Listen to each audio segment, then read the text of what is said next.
여러분들 6월 마지막 주일이다라고 하면 이제 그런 생각이 들 수 있죠. 벌써 반년이 지나가는구나. 내가 반년 동안 뭘 했나. 올해 초에 계획했던 것 중에서 내가 이룬 것은 뭐가 있나. 시간은 참 빠르게 지나가는데 우리는 그 시간 속에서 무엇을 얻었고 무엇을 놓쳤는지를 돌아보게 됩니다. 이러한 비슷한 질문을 야곱도 던졌는지 모르겠습니다.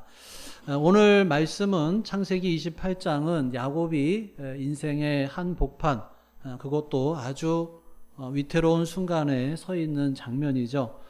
형 에서를 피해서 도망치는 중이었고 가진 것도 없고 또 함께하는 사람도 없이 들판에서 돌을 베고 잠을 자야 했습니다. 인생의 방향은 불투명하고 마음은 불안하고 미래는 막막하죠. 그런데 놀랍게도 그 자리에 하나님께서 찾아오셨다라고 하는 것입니다. 여러분의 2025년 상반기는 어떠셨나요?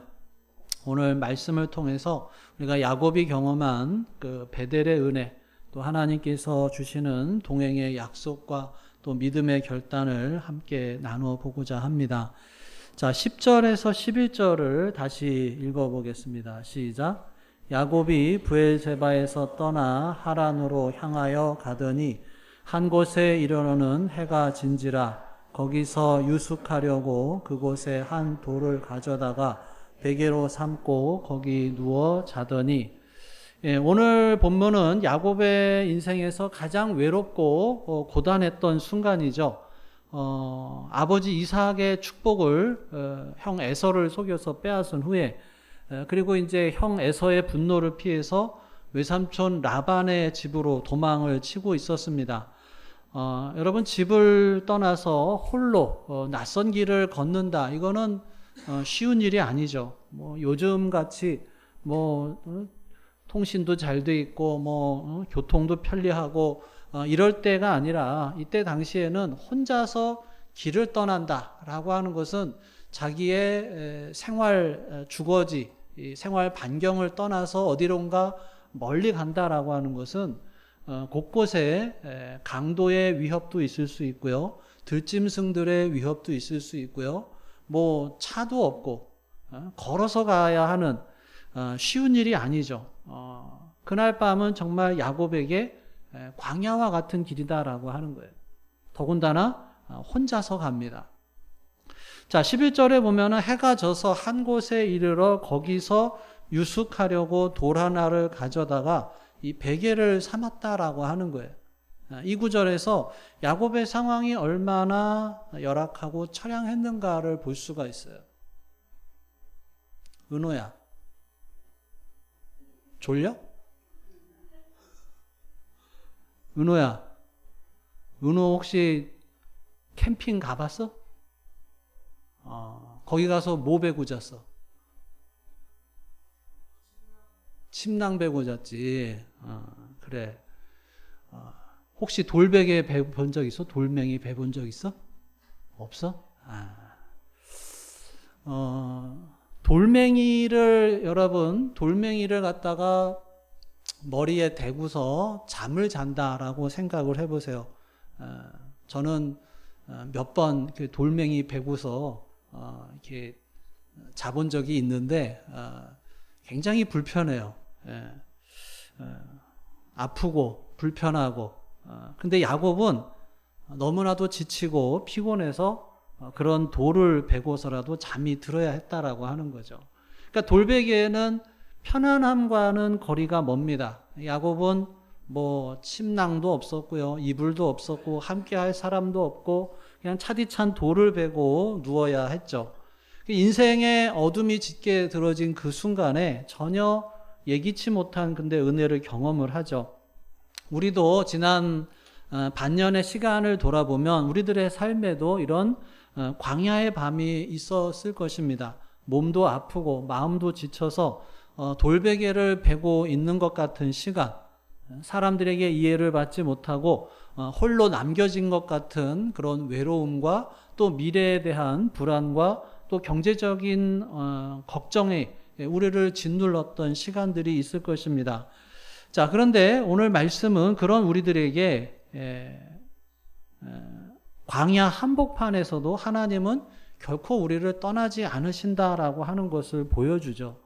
야곱이 하나님을 찾으러 간 게 아니에요.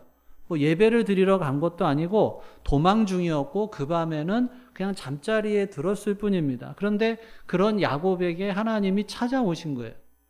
이것이 하나님의 은혜죠. 인간이 먼저 하나님을 찾기 전에 하나님께서 먼저 찾아오십니다. 우리가 준비되었을 때만이 아니라 준비되지 않았을 때도 하나님께서는 일하고 계신다는 거예요.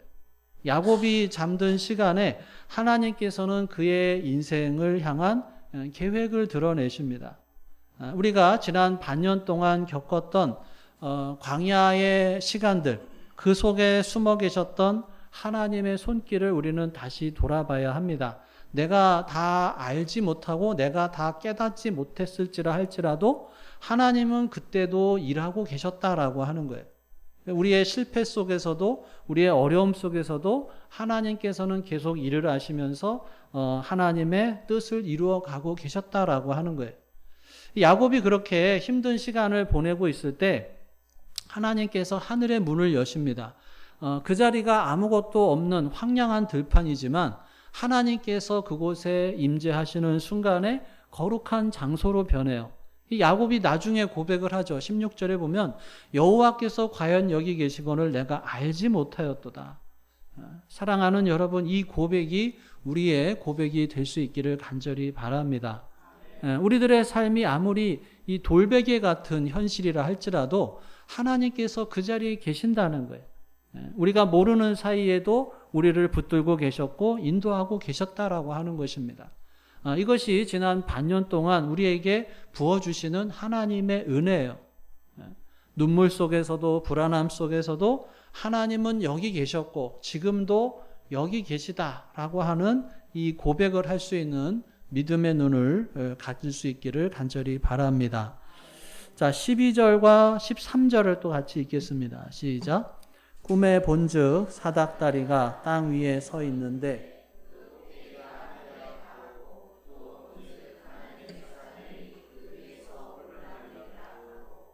또 본즉 여호와께서 그 위에 서서 이르시되 나는 여호와니 너의 조부 아브라함의 하나님이요 이삭의 하나님이라. 내가 누워있는 땅을 내가 너와 내 자손에게 주리니. 야곱이 잠든 그 밤에 하나님께서 꿈을 통해서 그에게 놀라운 환상을 주셔요. 그게 뭐냐 하면 땅에서 하늘에 닿은 이 사닥다리 위를 천사들이 오르락 내리락 하는 모습인데 그 사닥다리 꼭대기에는 하나님이 계십니다. 광야 한가운데 외롭고 두렵고 그런 도망하는 삶 가운데 하늘이 열리고 하나님이 임재하셨다라고 하는 거예요. 그리고 하나님이 야곱에게 일방적인 은혜의 말씀을 주십니다. 나는 여호와니 너의 조부 아브라함의 하나님이요 이삭의 하나님이다. 그러면서 뭐라 그래요? 13절 14절 읽겠습니다. 시작. 또 본즉 여호와께서 그 위에 서서 이르시되 나는 여호와니 너의 조부 아브라함의 하나님이요 이삭의 하나님이라. 내가 누워있는 땅을 내가 너와 내 자손에게 주리니 내 자손의 땅이 티끌같이 되어 내가 서쪽과 동쪽과 북쪽과 남쪽으로 퍼져나갈지며 땅의 모든 족속이 너와 내 자손으로 말미암아 복을 받을지라. 여러분, 이 말씀은 야곱이 자격이 있어서 이 말씀, 이 약속을 주신 게 아니죠. 야곱은 지금 거짓과 속임수로 형의 장자권을 뺏어서 도망치는 중이에요. 근데 하나님께서 그의 과거를 묻지 않으시고 미래에 대한 은혜의 약속을 베풀어 주십니다. 특별히 15절은 우리가 마음에 새겨야 하는 약속이죠. 이번 주에 하가다 말씀이기도 한데요. 같이 읽어보겠습니다. 시작. 내가 너와 함께 있어 내가 어디로 가든지 너를 지키며 너를 이끌어 이 땅으로 돌아오게 할지라. 내가 내게 허락한 것을 다 이루기까지 너를 떠나지 아니하리라 하신지라. 여러분, 이 말씀은 지난 반년 동안 우리들의 삶에서 이루어진 말씀이죠. 우리가 때로는 두려움에 있었고 미래를 알 수 없는 상황 속에서 살았지만 그 모든 시간 속에 하나님께서 뭐라 그래요? 15절에 보면 내가 너와 함께 있었고 내가 어디로 가든지 지키시고 너를 이끌고 그리고 떠나지 않겠다. 이 약속이 하나님께서 우리들과 함께 하셨다라고 하는 그 약속이 실제가 됐다라고 하는 것을 고백할 수가 있어요. 여러분, 우리는 종종 우리의 형편과 처지를 바라보면서 불안해합니다. 내가 이거밖에 안 되는데 하나님이 나와 함께 하실까? 그런데 하나님의 약속은 우리의 어떤 조건이나 우리의 자격, 우리의 공로에 달려있는 것이 아니라 하나님의 은혜와 하나님의 신실하심에 기초하고 있다라고 하는 거예요. 야곱이 지금 완전히 변화된 사람도 아니에요. 그런데 하나님께서 하나님의 계획에 따라서 말씀하시고 약속을 주셔요. 하나님께서 야곱이 가는 그 길이 쉽지 않을 것을 아셨지만 내가 너를 지키고 떠나지 않겠다라고 약속을 하십니다. 여러분, 우리들의 인생도 마찬가지죠. 우리가 지난 반년을 돌아보면 예상하지 못했던 어려움을 겪기도 했었고요. 마음 아픈 일도 있었고 때로는 낙심할 때도 있었을 것입니다. 계획했던 일들이 뜻대로 되지 않고 기도를 해도 금방 응답이 오지 않아서 하나님이 멀게 느껴지는 시간도 있었을지 모릅니다. 그렇지만 지금 우리는 이 자리에 서 있는 거죠. 그 모든 어려움 속에서도 하나님께서 우리를 떠나지 않으시고 함께 걸어오셨기 때문이다라고 하는 것입니다. 눈에는 보이지 않았지만 주님께서는 지치고 흔들리는 우리 곁에 묵묵히 함께 하셨고 우리가 다시 일어설 수 있도록 인도해 주셨다라고 하는 것입니다. 하나님은 약속하신 것을 다 이루기까지 너를 떠나지 않겠다 말씀을 하셔요. 이 말씀이 단지 야곱에게만 주신 말씀이 아니라 예수님께서 제자들에게 뭐라 그래요? 볼지어다 내가 세상 끝날까지 너희와 항상 함께 있으리라. 그 약속은 오늘 우리들에게도 유효하다라고 하는 거예요. 사랑하는 여러분, 이 약속을 붙잡고 또 남은 반년을 걸어갈 수 있기를 간절히 바랍니다.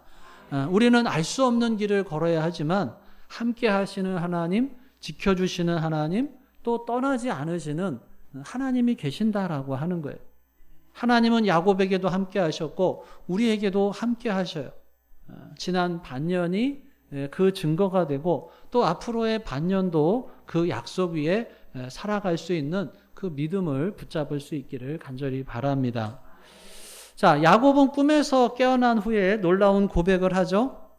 16절에 보면 여호와께서 과연 여기 계시거늘 내가 알지 못하였도다.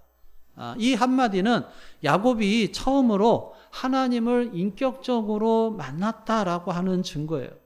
지금까지는 하나님을 알긴 알았어요. 그런데 그 하나님은 어떤 하나님이었냐? 아버지 이삭의 하나님, 할아버지 아브라함의 하나님. 그렇게 알고 있었는데 자신의 하나님으로 인식한 적이 없어요. 그런데 이제 말하죠. 여호와께서 여기 계시다. 그동안에는 자신과는 멀게만 느껴졌던 하나님께서 지금 이 자리에 내 인생의 가장 낮은 자리에도 함께 하신다라고 하는 것을 깨달은 거예요. 그래서 야곱이 그 자리를 베델이라고 이름을 붙입니다. 베델이 무슨 뜻이에요? 성경에 보면 밑에 여러분 각주 같은 거 보면 뭐라고 되어 있어요? 하나님의 집. 여러분 돌베개를 베고 자야 했던 그 초라한 들판, 그 들판이 이제는 하나님의 임재가 머무는 장소가 되었다라고 하는 거예요. 하나님의 임재가 임하면 그곳이 어떤 곳이라 할지라도 거룩한 자리가 되는 거예요. 베델은 장소 자체가 중요한 게 아니라 하나님을 만난 그 체험이 의미가 있는 거죠. 여기서 우리가 한 가지를 더 주목해야 될 게 야곱은 아직 목적지에는 도달하지 않았어요. 형을 속이고 아버지를 속이면서 그래서 장자 축복권을 얻었지만 그 축복의 실체가 아직 나타난 게 없어요. 여전히 도망자고 가진 것도 없고 함께하는 사람도 없이 혼자 광야를 걸어가고 있습니다. 어떻게 보면 처량하죠. 부잣집 아들이 하루아침에 그냥 거지 신세가 된 거예요. 이쯤 되면 야곱이 불평할 수가 있죠. 하나님의 축복을 받으면 잘 된다더니 이게 뭐냐, 내 신세가 이게 뭐냐. 근데 야곱은 그러질 않고 그 자리에 하나님께서 자신을 찾아와 주신 것만으로도 감사를 하는 거예요. 아무것도 지금 이루어진 게 없죠. 그런데 하나님의 약속만 주어진 거고 아무것도 지금 이루어진 게 없어요. 그런데 반드시 그렇게 될 줄로 믿고 하나님께 소망과 서원을 드리죠. 그게 이제 20절 이하의 말씀이죠. 자, 20절부터 22절까지 같이 읽어보겠습니다. 시작.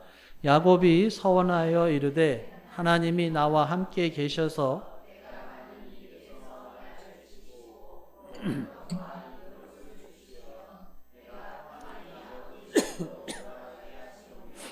여호와께서 나의 하나님이 되실 것이요 내가 기둥으로 세운 이 돌이 하나님의 집이 될 것이요 하나님께서 내게 주신 모든 것에서 10분의 1을 내가 반드시 하나님께 드리겠나이다 하였더라. 자, 이 서원은 무슨 거래를 하는 게 아니죠. 야곱은 하나님이 하신 약속을 믿음으로 받았기 때문에 지금은 가진 것이 없어도 미래를 기대하면서 헌신의 고백을 드렸어요.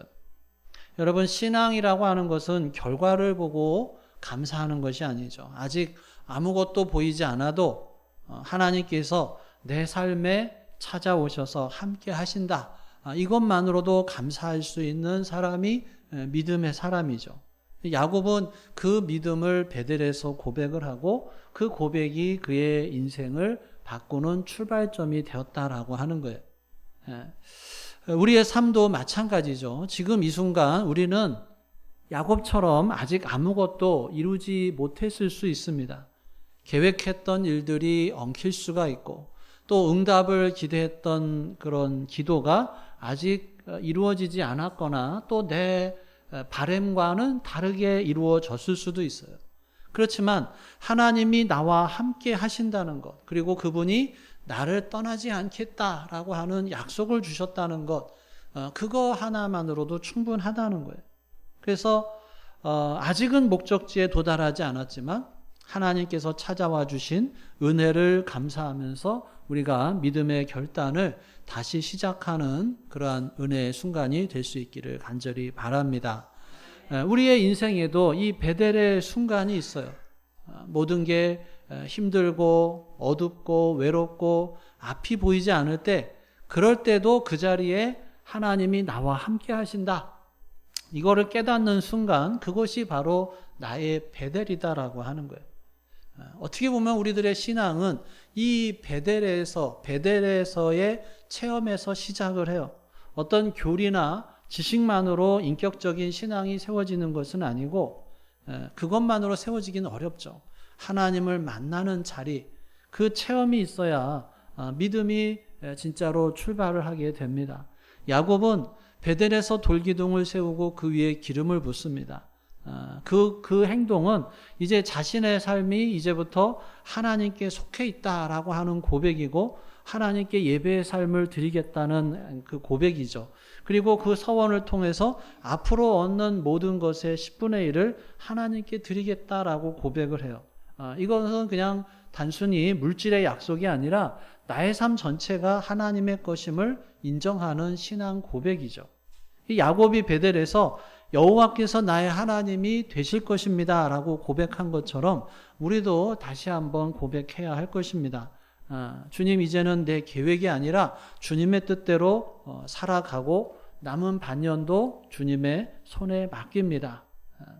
여러분, 베델은 어떻게 보면 출발의 자리죠. 오늘 이 자리가 우리에게 새로운 베델이 될 수 있기를 바라고, 하나님이 나와 함께 계신다는 그 믿음을 붙잡고 다시 새롭게 시작하는 은혜의 시간이 될 수 있기를 간절히 바랍니다.